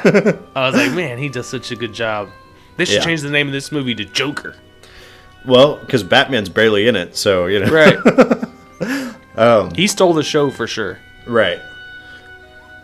So all of his boys are defacing, taking entire buckets of paint and splattering it on this crap. He's breaking stuff. They're taking dipping their hands in paint and smearing it all over this crap. Look how that one guy like smacks the painting like it's a bad boy. Right? A bad boy. That's it. Another guy's painting the head of it's a bust of like Alexander. Yeah. And he's painting the hair green and shit. And red lips for smiley the Joker. face. Yeah. I like that. One thing I was thinking is whenever the dude takes his handprints and smears them on the painting, I was like, take your gloves off first, dude. Come on. Now you got paint all over your gloves. Yeah, don't be an asshole. Come on. How are we supposed to get that out? Right, your wife's gonna have to clean that up later, dude. Oh, God. And all the women hate me now. Yeah. Because I just insinuated their role is laundry. Or you have to clean it up yourself. Anyway, so the Joker makes his way up to Vicky. He's like, I think you can take that off now. This is one of the best scenes in the movie, in my opinion, when it comes to like Jack Nicholson showcasing his ability. He tells her that he's looking through her portfolio, and he's like, crap, each one. It's so funny. And then it's all her like high-end fashion like shoots. He calls crap. Right. And then it gets to like she took a bunch of pictures of like dead bodies and stuff. He's like, ooh, I like these, you know. And so anyway, she asked him what he wants. He said, my face on a $1 bill. And then, are you insane? Right. She says, you must be joking. He's like, do I look like I'm joking? And she kind of goes like, well, yeah. Yeah, a little bit. Yeah. It's what is it? Right after that, he's like, he says something, and she gets freaked. He shows her Alicia, because I guess come out. He's put this ceramic mask over her, and I guess she goes to take it off, and her face is fucked up, dude. I don't know what he's done to her. Sprayed acid in her face. Oh, is that what it was? Yeah, he shows us what he did right afterwards. Well, he's like, take a sniff of my posy, you know. Yeah. Yeah. And sprays acid. Mm-hmm. Sprays acid on the wall, and she screams and all that. She takes water and splashes it on her face, because he's wearing this flesh-colored makeup. And so all of his flesh-colored makeup comes off, and then freaking, you know, he like scares her, and he's boo, you know, and it's his face. He does the whole like wicked Wizard of the Oz, like, I'm melting. Melting. Yeah. And they do a really good job, like throughout the film, of like going back and forth between the natural tone makeup on his white face, because like there's a couple times where he looks like he's like wiping the natural tone makeup off, and you can see like the white skin underneath it, and they do a really good job of like little tricks, right? Like, so I'm sure he has like skin tone. His skin tone is showing, and then with the handkerchief that he's wiping, it has the white tone, makeup on it. Yeah, it actually has the white makeup on it, so he's actually smearing putting it on his forehead. Yeah, it's really cool the way they did it. And it's right after that the Batman busts through this, I guess, the sky roof thing, in some type of glass dome. Yeah, and my question was, where's Bruce Wayne been this whole time? He got the voicemail from her, or the answering machine message, and then so she waited and waited and waited at that museum for a while. He had time to make her wait, deliver the package, kill everybody, show up, fuck up all the artwork, have a conversation with her for a few minutes before Batman ever shows up, you know? Yeah, his timing's pretty shit poor. It is. It's pretty bad. He he's able to escape with Vicky. We get the great line of, where does he get those wonderful toys? It's a great line. It is a great line, but this is where I have a hard time with Michael Keaton as Batman, because he shoots this like cable thing, right? And he picks her up with one arm. He holds on to the handle with the other hand, and you're telling me that he can carry his weight and the support of her weight with one arm across this room on a zip line, right? Okay, it's hard to do for strong people. Yeah, and this is will be Michael Keaton, right? And I'm gonna call bullshit too, because apparently the Batman suit weighed like 80 pounds. So you have two people now, plus an 80-pound suit that you're like holding with one arm. His arm's not even like extended. He's like holding it like a 90-degree angle with the elbow. Right. Yeah, it's bullshit, but it's all right. It's Batman. I didn't think too much about it. Anyway, we get to see the Batmobile for the first time. Super cool. Oh my god, this is the Batmobile, dude. Anytime you say Batmobile, this is what I think of, you know. Yeah. Have you ever seen it in person? No, never did. I don't know. I think I saw it at Universal Studios in California for the first time, and I geeked the fuck out when I got to see this car. Yeah. Like, it was like roped off, and I was leaning as far as I could over the ropes to like touch this thing, man. Man, did they have the cockpit of it open, or? No, it was closed. No. Man, I would have probably nutted in my pants. Like, that thing is crazy cool, man. It was so cool. Yeah. And it's very Tim Burton-y, though, but it works in this instance. And as cool as I think, like, Christian Bale's, like, Tumblr is, and I guess I have no feelings, really, about the Ben Affleck one, but to me, this is one of the coolest. Like, this is almost up there with like the DeLorean, you know, as far as like iconic movie vehicles, you know. I would agree. Yeah. So we Is this where we have the car chase? There's a little bit of a car chase, yeah. Until the pipe truck and the cabbage truck crash into each other. Right. Well, they get stopped by this bucket loader that's out in the middle of the street at night, moving dirt around. Oh yeah. That's later in the chase. So Batman is running away from the Joker goons, which are in purple and green cars, so you can easily identify the goon cars. Good idea. And then, yeah, the cops will never catch us. Right. And so they're like hauling ass, and he's using grappling hooks to like turn corners quickly. Make these sharp corners, yeah. And then he causes a car accident, which is basically between a pipe truck and a cabbage truck. And like it literally rains pipes and cabbage down for 30 seconds. I don't think I've ever seen a cabbage truck. I ain't gonna lie. I've never seen one where like the cabbage is just sitting in baskets on the back of the truck. Maybe out in like Nebraska or something, but in the middle of the city, no. I'm afraid not, my friend. He's heading to the farmer's market. In the middle of the night. Yeah. Everything happens in the middle of the night in this fucking town. It does. So that's when they're stopped by the bucket loader, which that bucket loader is an asshole. Because he literally like just puts the bucket down in front of them. What a dickhead. That's true, man. So they get out of the car and he says, armor. Yeah, into his little key fob thing. Yeah. Yeah.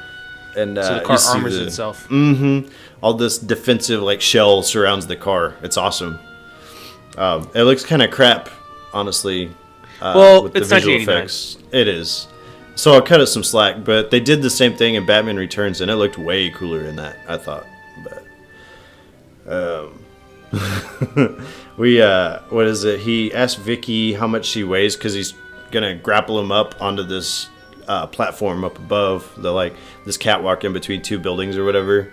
And so she's like 108, I think. And so he goes to take off, and like it stops because apparently she lied about her weight. And so he lets go and falls below, and she skyrockets up into the air. And it's right about that time that the Joker's dudes show up, and they're like, "Let's take the mask off, see what's under this thing." No.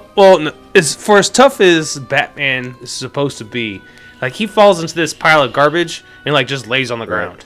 Yeah, he does. And then he gets up and he fights the thugs, and somehow they get him down. And real quick, one of the thugs jumps up and like shoots him twice in the chest. Right. And they're like, "No blood." what is this thing? Take Yeah. off his mask. Yeah. And they go to take off his mask, and fucking Vicky Vale, instead of like running for her life, she's up there taking pictures Take a picture, yeah. They see the flash with the bulb. fucking flash on. Right? Good job. So as soon as the flash goes off, they're like, shoot her! Yeah, And Batman jumps back up and starts whipping more ass. right. I'm going to say this right now. So when it comes to the actual Batman suit, I mean, this thing apparently was not like flexible at all. In fact, watching it, looking back, I was like, Michael Keaton actually did pretty good getting some flexibility out of this thing, because apparently it was like trying to bend like a tire, you know? Like, He can't turn his head. no, not at all. He has to move his entire upper body to look. Yeah. It's pretty hilarious, actually. Like, knowing that he can't move his head because of the cowl on the costume, and you watch the movie, and he literally does not move his head. Not at all. He, like, has to turn his whole body around to look at somebody. It's To look, hilarious. yeah. I don't know if you feel this way or not. I noticed that the bat insignia look kind of weird, like around the tail. There's a couple extra little points on there. But overall, I'm gonna say, and especially with like the newer, like the Christopher Nolan and now like the Ben Affleck stuff, Batman wise, I really miss the yellow oval, dude. I'm not gonna lie. Like, I always thought that was Does this one awesome. have a yellow on it? Yeah, it has the yellow oval. Oh, Yeah, you didn't notice? I guess I didn't. You suck. Look at the poster. Oh, yeah, I seen the poster. Yeah, but that's something that they've gotten rid of. I think they did in Batman Forever. The Riddler screws up his suit, and they haven't gone back to it since in the movies. But Well, now they're wearing, like, mechanized Batman suits and shit. yeah, I have whatever. I'm gonna stay on. Batman. I do want to say, since we're talking about the suit, Yeah, if I'm building a suit that helps me fight and protects me in my body right. in combat, he picked a really weird spot to leave exposed. Right, his mouth. His jaw. Yeah. That's like the official knockout button. Like, if you get hit in your jaw the right way, Right. like, you're out. It pinches a nerve, you're done. Why the Right. fuck don't you have a jaw protector? Right. Well, so they've actually in the comic books explained before that they always have an explanation as to the yellow oval, and one of my favorites was that he was trying to stop a crime at one point, and it was really dark, and so apparently the people that were doing this robbery or whatever it was, all they could see was his mouth, you know, his jaw or whatever, and so they were aiming right for that, you know, and so he actually went through and he put this yellow oval underneath his crest on his chest, and he like super reinforced it with like Kevlar or whatever, and I was like, that's cool. So in the comic books he did it to like try to draw attention away from his mouth, you know, basically.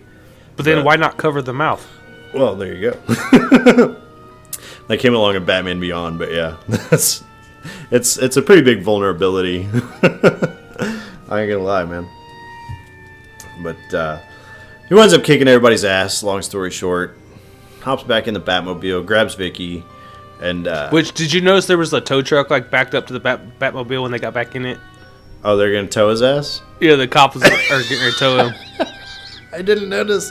That's really funny. It's like getting a ticket. The cop was like backing up the tow truck to the car. When they Oh, jumped that's in too it. funny.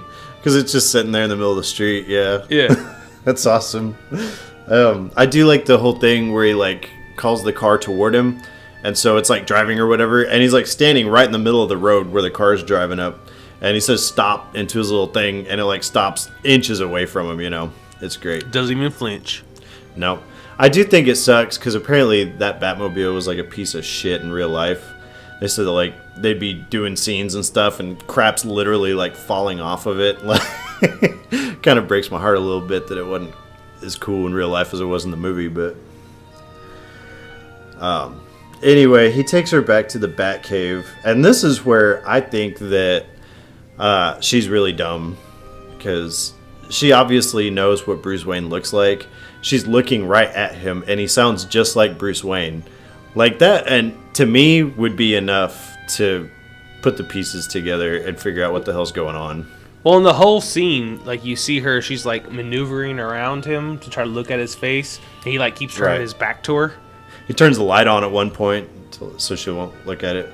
Yeah. It's like this little cat and mouse game of like she's trying to look at his face and he won't let her. Mm-hmm. Yeah. I gotta say, when they're driving back, like through the woods and all that in the Batmobile, and it's just him driving and she's in the car, and it's you got the music playing in the background and everything. Man, it is really a great scene, you know. Yeah. I like it, especially when like they show him accelerate, and then they show the car like flying through like these leafy roads. Yeah. It's really cool. I like how there's a jet turbine on the front of the Batmobile that does nothing. It doesn't even spin. It does nothing. But yeah, it's still an awesome car. I ain't gonna take that away from it. He takes Vicky back to the Batcave, and he tells her about how he's figured out what's going on with this Smilex poison that the Joker's exposed everybody to, that it's cosmetic stuff. And that he gives all this stuff, like it's hairspray mixed with lipstick and all this other crap. He gives her a whole folder about it. Well, you got to use more than one. Right. They work in combination with each other, yeah. Just hairspray won't do it. It's a combination of like hairspray and perfume. Right. And so that's why models and the news anchor and all that were dying. Did you had they started doing the next news reporters yet? The new ones? Yeah. They look all nasty. Yeah. They look terrible because they can't use makeup. The guy's not shaving. And like he has like zits and crap on his face. And yeah. The woman, her hair's all frizzy and she's got a mole. Yeah. It's pretty foul looking. I thought that was a funny little sight gag. It's right after that he takes Vicky back to her apartment. We don't actually see it. But why does he take her back to her apartment? Is it just so she can give that info to the newspaper? Who did he just rescue her from? From the Joker. So he knows the Joker's after her. Yes. And he takes her to the one place she can be easily found, her house. That's true. He could have been like, I'm going to call my boy Bruce Wayne, and you can stay at his house. Yeah. He could have pretended to drop her off in front of the house. Like, get out. Right. Don't even explain it. Yeah. Just drive around, make a couple circles, and then be like, okay, stay here. Then just leave. Yeah. Stay at your boyfriend's house. That's all you got to say. Yeah. Nope. Takes her right back to where she's most vulnerable. He steals her film roll that she had stuck down her shirt. The pictures of him. So the Joker's pretty pissed off at Batman at that point. He winds up shooting the TV in the news report that talk about the chemicals to avoid. Then we get to this weird scene where Alfred wants Bruce to tell Vicky the truth about everything. Him being Batman, all that stuff. And that's after one date, mind you. Yeah, still on one date. Right. So, he goes to her apartment, and he's actually going to tell her the best kept secret. And so he's in the process. He's like, do you know how people get up in the morning, they make breakfast, they take a shit, all this stuff. And you're married. Right, yeah. And finally her doorbell rings before he can get the words out, and it's the Joker. And we find out that Alicia has killed herself. And apparently, what is it? He's basically just bullshitting with her until Bruce Wayne shows up, like makes his appearance in the apartment. Well, Bruce Wayne was there, like the whole time. Like as soon as the Joker ran in, like Vicky Vale walks up to the Joker and Bruce runs away. Yeah, he does. He runs into the bedroom and grabs like a silver fucking side tray thing. Yeah, that's it. And so anyway, we get this funny scene where Bruce avails himself and he starts he grabs his fireplace poker and he tells him this story. He's like, there's a guy that he was a smart kid and he tried he hurt yeah people. Right. I like him already. Right. And he winds up just yelling at the Joker and smashing a vase. You want to get crazy? You want to get nuts? Let's get nuts. Yeah. Yeah. And so the Joker's finally sick of his shit, and he says, you want to dance with the devil in the pale moonlight? Or have you ever danced with the devil in the pale moonlight? I love that line. And so it's right after that Bruce is like, wait, what did you say? And the Joker shoots him. Right in the heart, fortunately enough. Because that tray is under his shirt to stop the bullet. So he leaves Joker takes Vicky Vale away. I like his stupid little poem that he tells her too. He says, what is it? Something about, can't you see I'm really crying? Won't you join me for a week? Remember that? I'm only laughing on the outside. My laughter's only skin deep. Yeah. It's really strange. Yeah. And he leaves her this present, and she opens it, and it's like this severed hand with flowers in it. Like holding a dozen dead roses. Yeah, like a Jack in the Box. It pops up. That's pretty funny. And she just faints. Mm-hmm. So it's right after that Knox, she's basically, before this task, Knox with finding out what happened on that street corner where Bruce Wayne dropped off the roses, and he tells her that there was a killing that took place, and apparently she finds out all about how Bruce's parents were killed. It's not too long after that Bruce is going through on the thing, and he's basically realized that he thinks that Jack Napier had something to do with his parents' murder. And so he goes through and he's watching this video footage of him on the news, and then that's when Alfred tells him that he's like, I'm not going to spend my remaining years mourning the loss of my friends or their sons, basically. So he's basically telling him to let it go. You know, it is what it is. It happened and it's over now. And he doesn't want him to get killed in the process of trying to stop the Joker. We see here the Joker has hijacked the TV again, a TV signal, and he announces his $20 million giveaway. Yeah, well, the mayor is announcing that they're not going to have the celebration after all. This is why that story didn't need to be there. Right. Because they're canceling the celebration because of the crime and the chemicals and all this crap. And the Joker takes over the TV and is like, no, we still will have the party, and I'm going to be giving away $20 million, and you're going to see me and the Bat fight mano a mano. Right. I took my makeup off. Will he take his off? Yeah. Right. But, like, even if we never had that bicentennial celebration thing, the Joker could have just got on the TV and said, hey, come down tomorrow night. I'm giving away $20 million. I'm going to fight Batman. This is a problem that I have with this movie, is that he's sitting back and he's like, I'm many things, but I'm not a killer, and, you know, come on down and I'll give you money. Dude, you just went on TV, hijacked a news station, and basically told everybody about how you were poisoning their makeup products and stuff, you know? Now you want people to go down and get free money? Like, you're an idiot. And anybody that goes down there gets what they deserve, you know? Yeah, and a lot of people fucking show up. Mm-hmm. It's really stupid. Like, I can't believe anybody. Dude, if this guy's giving away money, I'm leaving town. I want no part of this, you know? But yeah, it's really dumb. So it's we get back to he basically tells Alfred that he thinks that Jack murdered his parents, and then we see where Alfred has brought Vicky into the Batcave, which is something Alfred never would do realistically. Yeah.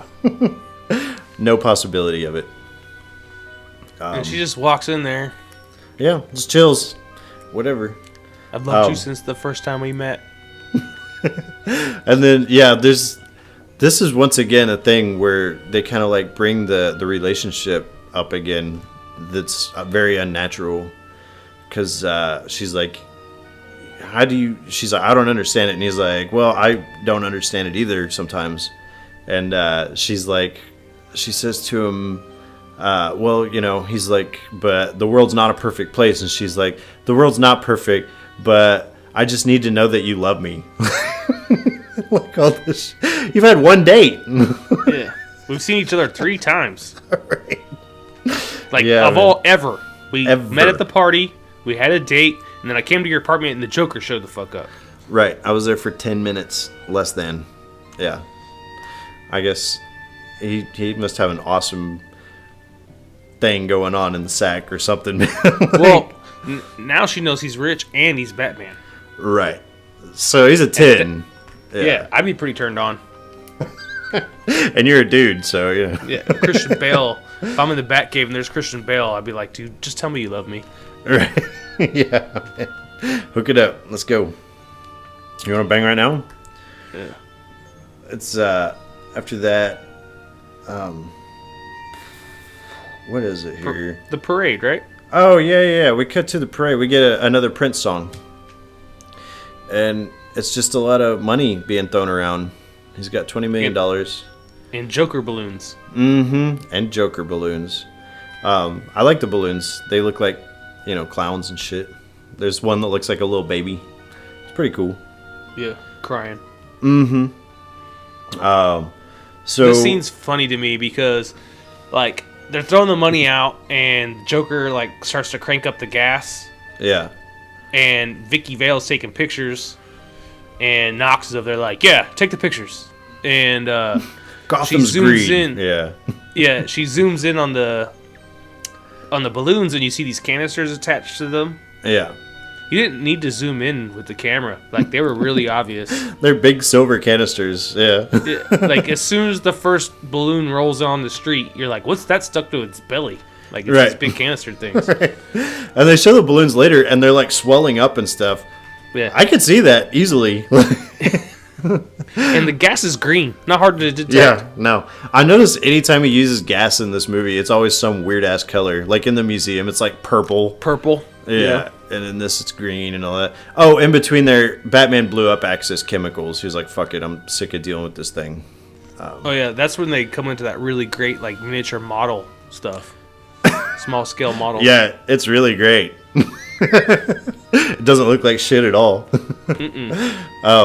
But yeah, that's almost a footnote. Like if you take out the Axis Chemical getting blown up, then it wouldn't have mattered at all. But whatever. But yeah, so it's after that we see the Batwing, and it is glorious. This thing is awesome. It's really cool for a handheld model airplane. Right. I mean, so it's this airplane basically. It looks like the Batman insignia. They do a really, really great little sight thing with it later because it flies up into the moon, like not into, but against the moon, and so it looks silhouettes like against the moon. Yeah. So it looks like the Bat insignia. When it flies, it sounds like a vehicle from Star Wars. It kind of does. I could see that.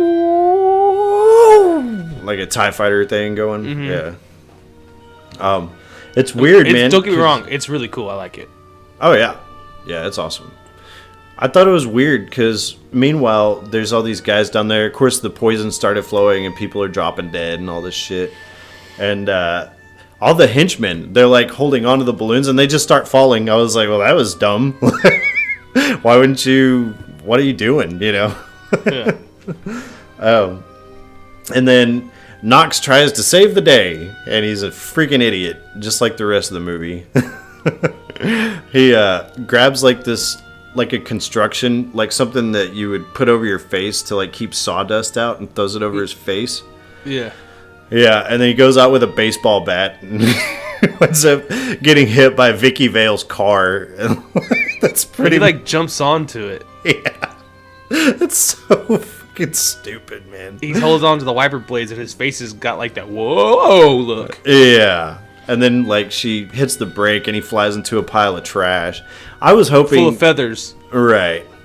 So you actually see him again at the end of the movie, but I always kind of like to think that like he died from that, just because he's so lame, and he would have died the way that he lived, just a lame idiot that couldn't do anything right. But so the Joker calls out Batman, and the what do you call it? The Batwing.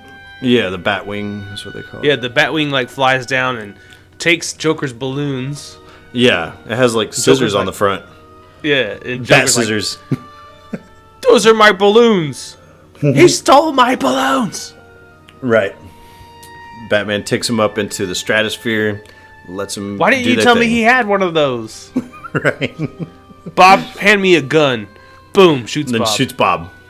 Poor You're Bob. my number one guy. Right. It's right after that the Batman makes like a little strafing run against the Joker. Completely misses. Yeah, he throws that off. So there's, anybody that knows anything about Batman knows that he has like a no killing policy. He's all about justice, and one person shouldn't be taking like the law into their own hands or inflicting justice. It's based upon like the consensus of a people and stuff like that. So Batman doesn't use machine guns, obviously, except if you watch like Batman vs Superman.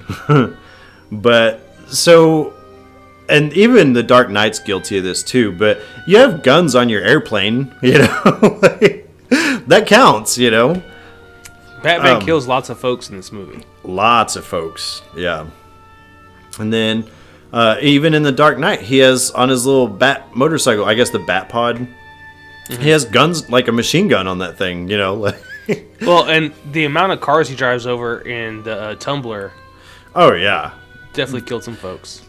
There's gotta be a handful at least that died. Like completely innocent people. Yeah, absolutely. He's down in like a parking garage or like a tunnel, just mowing through cars, And you see, because at first you say, well, they're probably just parked there. But there's like kids in one of the cars, So I think they were stuck in traffic. Even though it was once again at night. A lot happens at night, man. But yeah, in Gotham for sure. Yeah, most definitely. So he goes to the strafing run and he misses, and then the Joker pulls out like a 7-foot long pistol. He does. Big ass barrel on this thing.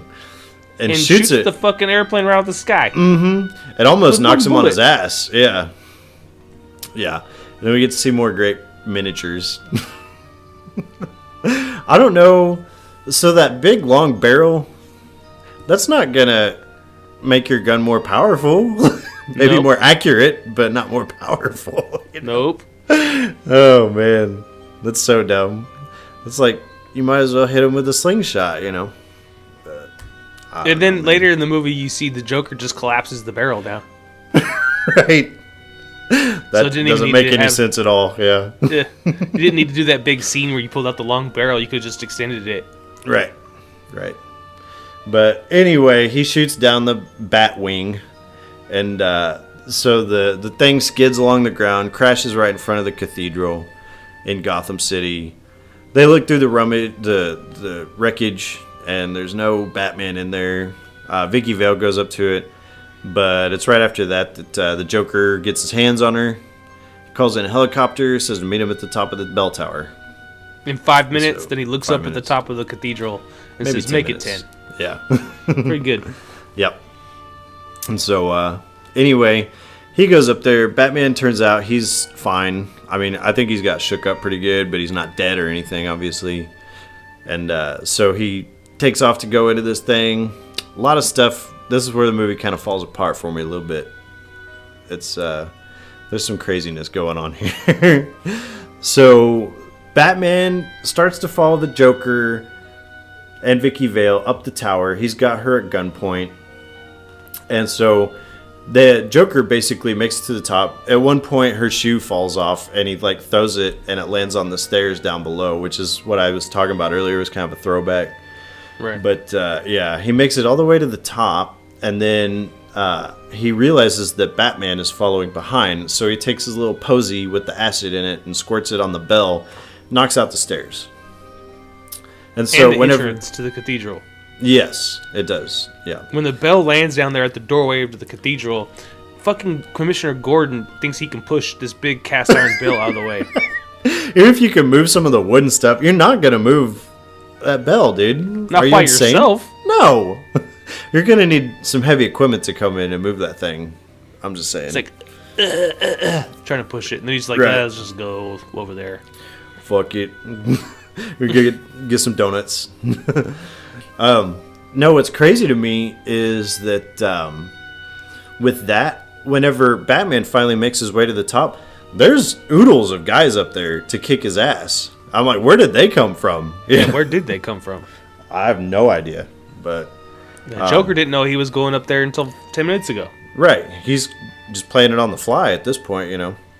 Yeah, and you got this crazy guy like does a double leg kick with knives or swords coming out of his legs, and Batman just like swats him out of the air. He has this totally very situationally functioning tool where like he sticks his hands out and there's like this weird prod thing that comes out, and it's got like this thing where it'll extend out, and he can like, it gives him like an extra foot where he can knock somebody out of the air. I'm like, that would only be functional in that circumstance. Like only in that one circumstance. Yeah. Another one of Joker's goons like jumps off a beam or something to jump onto Batman, and he just falls through the floor. What an idiot. Dude sucks. And then we get a Joker goon. He's a large black man who starts whooping the fuck out of Batman. Yeah, he beats his ass real well, effectively.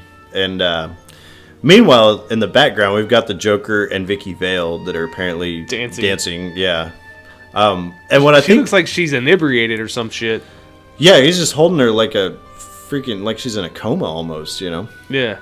What I think is interesting is from the time the Joker says, make it 10 minutes, apparently it's exactly 10 minutes until the helicopter arrives, which I find is pretty cool as far as movie time true goes. To that. Yeah. Well, that explains why the fight between Batman and that dude were so long. Took forever, yeah. Yeah. And I gotta say, and I think it has to do with the mobility of the suit, but a lot of the action involving Batman, I wasn't that impressed with in this movie. It didn't do much for me. No. Because, I mean, it's like you trying to, like, you strap a mattress to yourself and, like, try to look cool doing it, you know? Right. You know, but, anyway, he winds up taking that last guy, the big dude, and throws him down the bell tower. And then, so, anyway, it's right after that Vicky pretends like she's falling for the Joker and, like, kissing his shoulder, which is kind of weird. Really weird. Yeah. But I did think it was funny, though, because at one point it looks like she's, like, pulling a hair out of her mouth or something. Something gross on his jacket, yeah. And then she acts like she's getting ready to go down on him. Yeah. And then Batman proceeds to whip his ass. And, punches him in the mouth and, like, chattering teeth come out. Right. He's got blood all over his face and everything. They exchange a little bit of the, you made me, remember? And he's like, you killed my parents, you made me, and all that other shit. And so, he throws on glasses. He's like, you wouldn't hit a guy with glasses, would you? Pretty funny. And so, at one point, Batman actually whips his ass, and he's like, sends him over what he thinks is the side of the bell tower. And yeah, they it says, like, I'm going to kill you. Yeah. Batman doesn't kill, but whatever. It's right after that Batman and Vicky Vale like look over the edge, and I guess he was just standing on like a ledge there because he winds up yanking them off of the tower, and they're both dangling. Basically, the helicopter arrives. Joker's like, I thought that this was a great moment, and it seemed very characteristic of the Joker, where he's like dancing around and like stomping the bricks out and stuff like that, you know, like shaking his butt. Yeah, he's like, well, they just don't build them like they used to, you know, and all that crap. It was great, yeah. That's what I'm saying. Like Jack Nicholson nailed the Joker. I agree. And so he winds up grabbing the little rope ladder to get into the helicopter. And that's whenever Batman like uses a little grappling hook, grapples around this gargoyle and his leg. And so anyway, at one point, the gargoyle ends up breaking off, and it's like hanging from him. Dude, he's got a strong ass leg. And a grip. Yeah, that's incredible, man. But I know a lot of people would say, well, you know, Batman doesn't kill, but he killed the Joker. And I'm like, I don't think I would have anticipated him holding on that well. I would have maybe seen him like falling and like busting his head on that gargoyle or something, but I don't think he anticipated him like holding onto that ladder so effectively. Yeah, he didn't actually kill the Joker. He did attach a gargoyle to his leg. Right. But yeah, he very easily could have not died in that scenario. But yeah. Anyway, the gargoyle is too much, weighs too much. He winds up letting go, falling to the ground below. And that's whenever Bruce and Vicky fall. And he uses a little grappling hook to hook onto the bricks that are above, catches her. They're good to go. And we see the Joker below. He's broken the concrete and everything. And I guess he had this little bag in his pocket that had some kind of laughing mechanism in it that's like cackling at him. Yeah. Dude, that shit is burned into my fucking memory from when I was a kid. Mm-hmm. You remember that time I told you that I like fell asleep, and whenever I was supposed to be watching Batman or whatever, I woke up and that's like the thing that was going was that thing in his pocket, and I was like, oh man, I missed a great movie. What the hell? You know, like, but yeah. So basically, Batman delivers a message to the mayor and says that, you know, if evil ever rears its ugly head again, whatever, then you can call me. And he unveils the bat signal. We see Alex Knox for the last time, thank God. And then Alfred picks up Vicky. She says Bruce is going to be late. And then we see Batman's looking at the bat signal. And that's basically it. That's it. That is it. Finito. What did you think? Man, I love this movie. Like I said, so watching the movie back today, the beginning of it, I was like, are you fucking serious? And, like, I can't believe I think of this movie so fondly. What was I thinking? Yeah. But then I realized it's just a couple of bad actors that are, like, kind of pretty much extras. Jack Nicholson kills it. Michael Keaton is great. Kim Basinger even plays a good Vicky Vale. Now, you may not think her character was very smart or whatever, but her acting's pretty decent in this film. The score really drives like the mood of the film, right? Which is signature Tim Burton stuff. Mm-hmm. And then, you know, I even like the Prince stuff kind of scattered in there. Mm-hmm. So overall, I like the movie, man. It still holds up to me. I think that Prince kind of ages it, but I mean the movie hasn't aged well either. I don't think all that well. If you're not listening to even if you don't listen to the parts that aren't Prince music, just the music they have in the backgrounds, like cheesy '80s, like dun dun dun dun dun dun dun dun. Yeah, it's like there's some truth. The music doesn't hold up. It's not going to hold up. Right. I'm gonna be real honest here and go against something that I think that Kim Basinger looked really freaking bored in this movie, like especially considering that she won an Oscar a couple years. Well, it was with L.A. Confidential, so it would have probably been like 6 or 8 years after this. But man, she just looked like she was not interested, to me at least. But it could be too because her character doesn't really do all that much in the movie, and so she just didn't have that much material to work with. Maybe. Yeah, she's just the love interest. Right.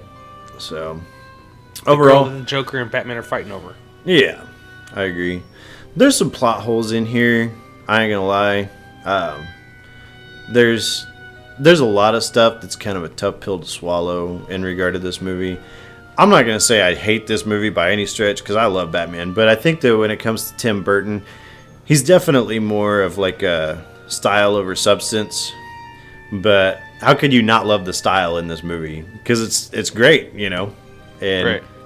Like I said before, this is a movie that without its existence, you know, it would have, especially with as big as like comic book movies and stuff like that are nowadays, I think that that's really kind of a testament to how without this movie, the movie industry would not be the same as it is today, be that good or bad, really. So right.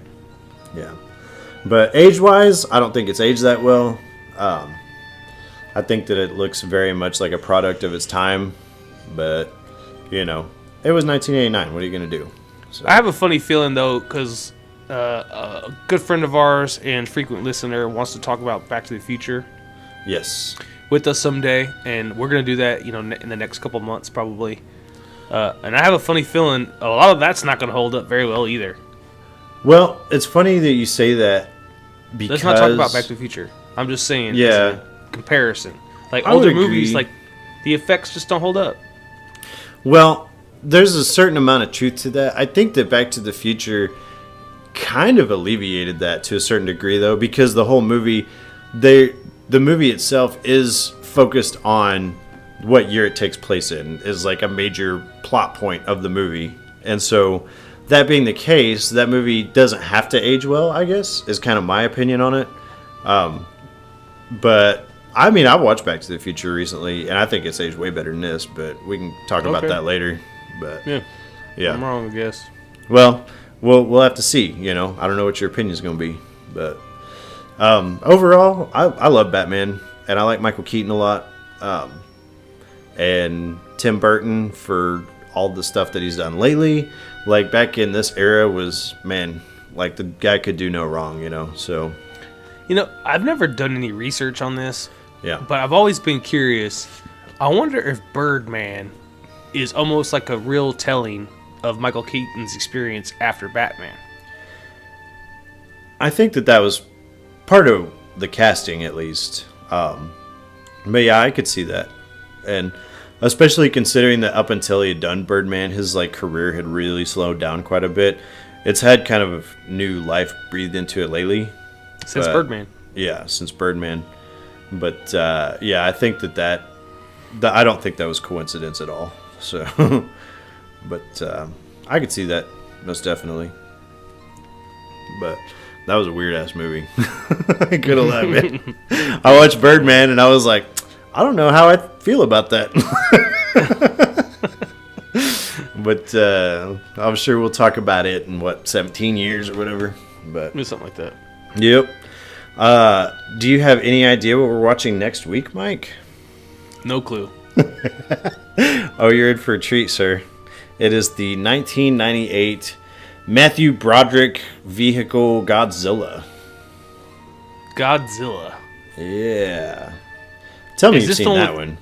This is with the Puff Diddy like soundtrack, right? Yes. Where he got together with, what was it, like Jimmy Page and all that crap? Yeah. Like he did. I can't wait. I can. Man, I remember watching that, and I don't know, man. We'll talk about it then. But we made it through City of Angels. We can make it through Godzilla.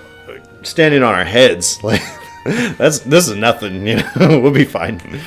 But yeah, so that is what we are watching. How do people get in touch with us, Mike, if they need to? This is your job. You're the one who plugs all the social media stuff. Come on now. That's true. Anyway, yeah, on YouTube, it's Casino Royale WCheese. Our Facebook is Casino Royale with cheese. Separate words. YouTube is one word. Anywhere you get your podcast, Casino Royale WCheese, one word. Instagram, Casino Royale WCheese. Pretty repetitive stuff. Twitter is Casino Royale WCH. We should probably fix our Facebook to match everything else. That might not be a bad idea. Yeah, you might be right. I can see that. Yeah. What was the other one I was going to mention? It was something. Twitter. Yeah, Casino Royale WCH. Something. Instagram. Was it? Did I say that one? I don't know. Yeah. Whatever. Yeah. Just type in Casino Royale WCH on whatever you do, and you'll probably find something. Do a Google search. You'll be just fine. But yeah, so good pick, Mike. And I'm looking forward to Godzilla next week. I have a feeling I'll have a lot to say. So looking forward to it, man. Awesome. All right. Well, thanks everybody for joining us. And I reckon I'll see you next week. Bye.